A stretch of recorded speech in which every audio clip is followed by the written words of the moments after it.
We say quick and dirty.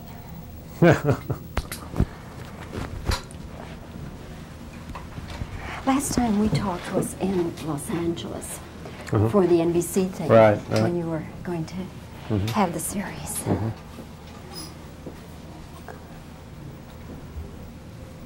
Go.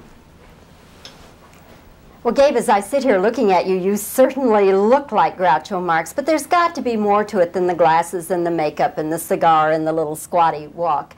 What are some of the things you have keyed in on? That's it. That's the whole thing. It's the glasses, the makeup, and the squatty walk, and the Groucho Marx. Anybody can be Groucho Marx. Just get a pair of glasses, a cigar, and a squatty walk. Well, the play is really about what kind of a man Groucho was. It shows all his humor, and it shows his relationship with his family, with his mother, with his brothers, and with all the big actors in Hollywood. But basically, it's the story of a comedian who was an unhappy man whose joy came from laughter and had very little joy in his own personal life. So that's basically what the show's about. And as far as your portrayal of it, did you do research to pick up on, you know, certain things about him that help your portrayal? I spoke to a lot of people who had worked with him, who had written for him. Of course, his son wrote the play, so I got first-hand knowledge of a lot of things that went on within the family. And I met Groucho when he was very old a couple of times.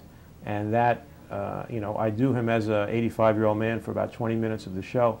So that really helped me because I had a first-hand knowledge of what he sounded like and how he acted. Is this something you've always wanted to do, Gabe? Well, I always, since I met him, it was in the back of my mind. I always thought, well, if I would ever portray anybody, Groucho Marx would be the perfect person for me to do it. And he, the first time I met him, I had just done my first Johnny Carson show. And I was, first time I was in Los Angeles, in fact, and I went into a restaurant for lunch, and it was a show business restaurant, and I always had wanted to go there. And I went there, and Groucho Marx was sitting in the back, and I think he was with a nurse. And he said, he sent his nurse over, and he said that he'd like to talk to me. And this was great, so I went over there, and he said to his nurse, "Do you know who this is?" And she said, "No." He said, "This is Gene Kaplan. He was on the Johnny Carson show last night. He's a very funny man." I said, "Groucho, it's very nice of you, but my name is Gabe Kaplan." He said, "I don't care. I'm going to call you Gene." I said, "Well, I'm going to call you Gummo." He said, "No one's ever called me Gummo." And we talked for about an hour. I sat and had lunch with Groucho Marx, and it was an amazing experience because I was like 26 years old. And he was talking, and he loved to talk about his career and his life and people that he, you know, that he'd come in contact with. Was there anything difficult about this portrayal? Well, doing it honestly was difficult because we don't want to say, hey, everything was great with this guy. I mean, he did have problems, he did have troubles relating to people, and we wanted to show all that. We wanted to make the show entertaining, on the other hand, so we feel that we've done it. We think it's an entertaining show, and you'll get a complete picture of what this very complex man was like. And what we see then is really true. Right. What I feel, and Arthur feels, who Arthur's his son, and the other man who wrote it, Robert Fisher, who worked for Groucho for 40 years, feels that this is really, he wasn't a bad man, he wasn't a wonderful man, he was just a human being, and he had his weaknesses just like all of us had. And we examine all of those, and we examine his strengths, and we examine all the humor that he brought to the world, and it's hopefully a total portrayal of the man, and I think we're doing it honestly. Okay, Gabe, thank you very much. Thank Enjoyed you, this Bobbie. chance to talk with you. Thank you.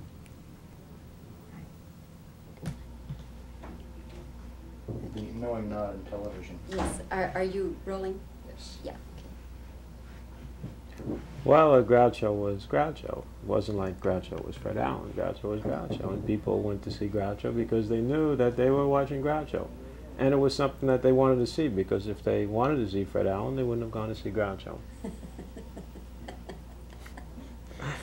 And I believe that, so we made everything makeshift, and the nightclub that we made and everything we did, we wrote the script really fast, and it was really funny. And it was a good show. And then they changed it totally when we did it for, you know, for the fall, and it wasn't as good. It wasn't as good as it was when we just put it together real fast. So. Go. So what are some of the key things So what are some of the things you keyed in on to get this portrayal?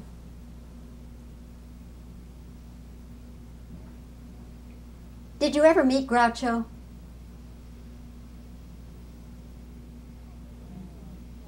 What was your meeting with Groucho like?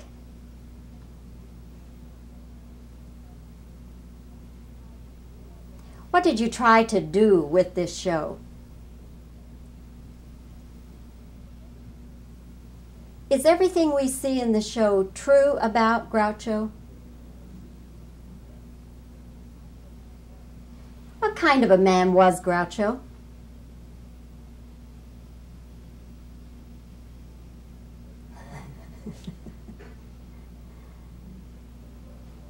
That should do it.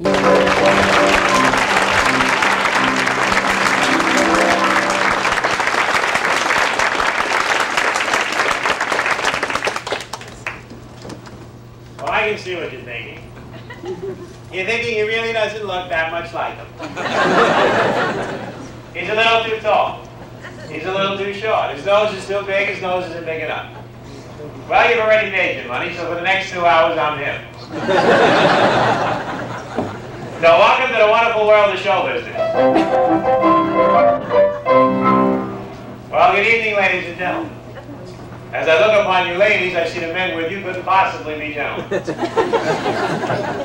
fact, some of you ladies could be gentlemen. But there's another part of me that's kind, considerate, loving, and compassionate. Well, whatever happened to that part?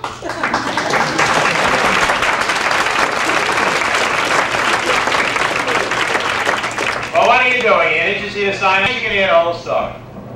First things first. I was born in New York City in a brownstone in about 1900. Contrary to popular opinion, I was not the oldest son in our family. Chico was born first, and he had always problems with the sound system, whatever he thought.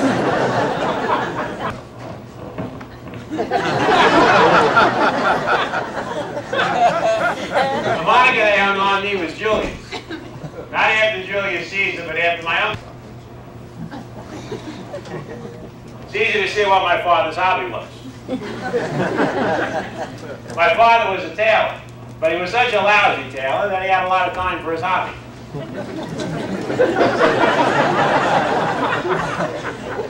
He called himself a custom tailor, and in a way he was, for people who had one leg shorter than the other. They would come from miles around to get fitted by my father, and he would fit them all perfectly. For regular people, he wasn't too hot. I remember one day he was fitting a suit on Mr. Leibowitz. Now, Leibowitz was our landlord, and he complained that the suit was too tight. He said, "This coat is too tight. I can't wear it. It pinches me. I don't like the coat, Mr. Mark." I piped up and I said, "Why don't you try on the pants, Mr. Leibowitz?" He said, "What good will that do?" I said, "With a pants pinch, you won't even notice the coat." Well, this didn't get much of a laugh from Bob for two reasons. One, he had no sense of humor, and two, he was French. In fact, his nickname was Frenchy. That's a picture of my pop. And here's a picture of my mom. You may have heard about my mom. Her name was Minnie Schoenberg.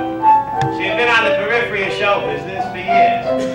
Her father was a traveling magician in Europe.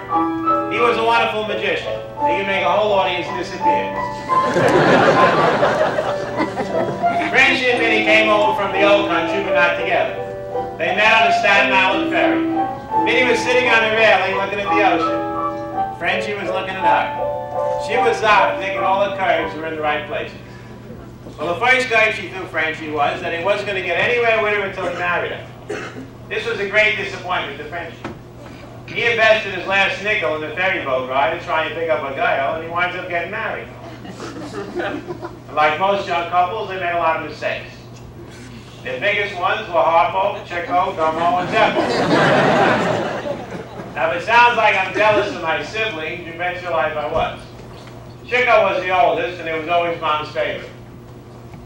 Harpo, you know, was blue-eyed, just like Frenchy. They had wonderful blue eyes, both of them, and Frenchy just adored little Harpo.